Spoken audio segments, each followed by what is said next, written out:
So this is what my hair looked like. It was various shades of pink because I did it multiple times. And this is the last time I did it. And then it faded to this.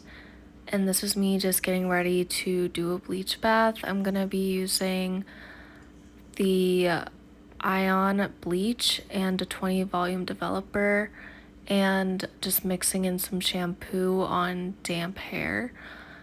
So yeah, this is me doing a bleach bath, and I end up doing this twice.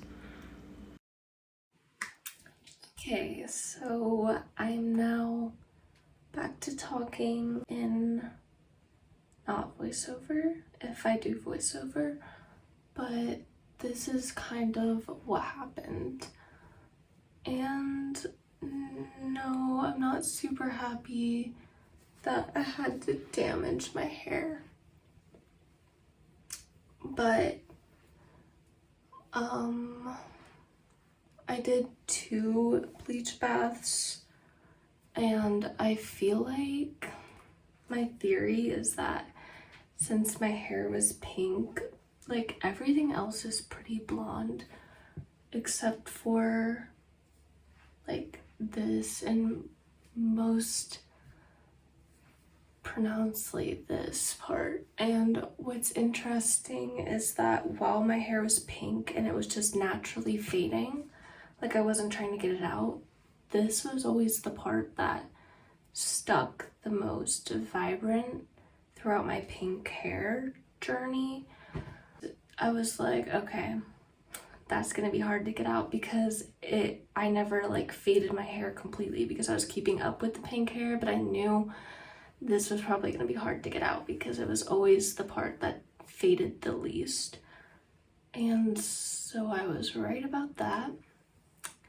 I really am surprised that it's sticking so much through too because it faded so quickly, just naturally, that I thought I would just need like 1 bleach bath, which I kind of did. Like, this is pretty much what it looked like the first time around. It did get a little bit lighter, but the pink is still there the second time around. But I'm hoping to have this fix that, but this is for semi-permanent and permanent hair color. I obviously had I think it's a demi-permanent. Like, I think that means that it's not anything permanent. Like, whatever it wasn't going into the hair strands. Like, it wasn't a chemical reaction. So it's basically just on the surface of the hair, so it's usually easy to fade and get out.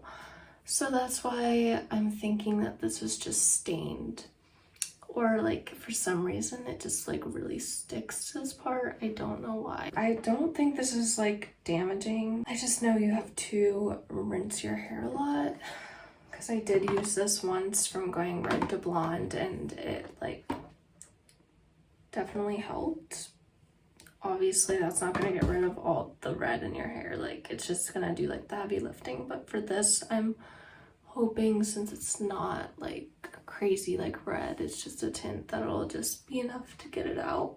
If you're doing this at home, it's really important to do every single step, especially if it's not like something like this. Like if you're going from like permanent or semi-permanent hair color like it says on the box, like you should be extremely thorough with the instructions and not be lazy because it is a long process.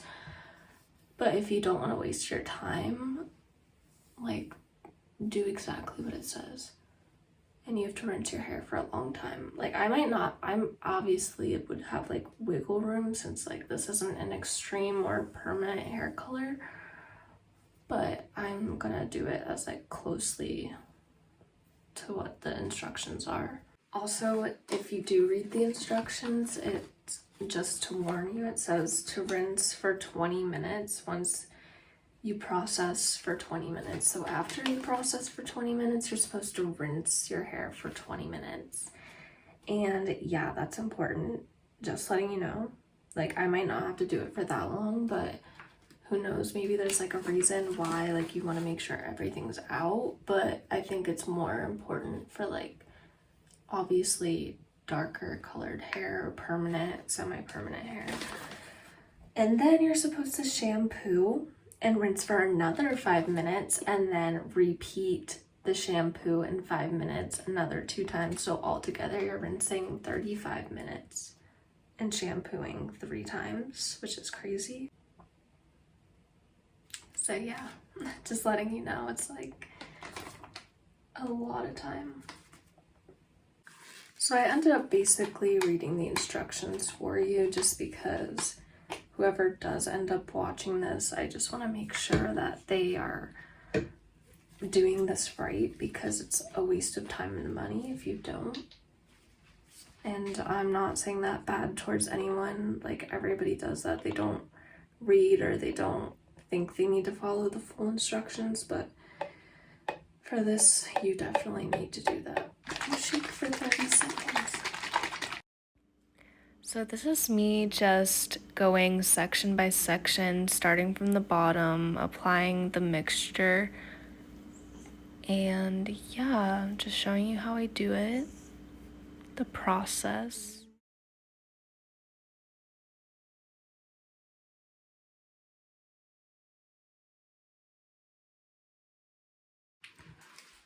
Okay, I'm just gonna let this process for 20 minutes. Okay, so this is how it turned out. It's kind of frizzy and curly-ish, but there's no pink in it, like not really any that I could see. It's definitely like 10 times better than what it was. And I didn't tone my hair at all. I just did purple shampoo a couple times. I don't know if I'm gonna tone it or anything, but I'm kind of happy with what my hair looks like right now. It's like 95% dry right now, so yeah. But I don't think I'm gonna do anything to it. Right now I'm trying to like make my hair healthy, but I know it's not perfect, but this is pretty good from what it was before. But yeah, like and subscribe, and thanks.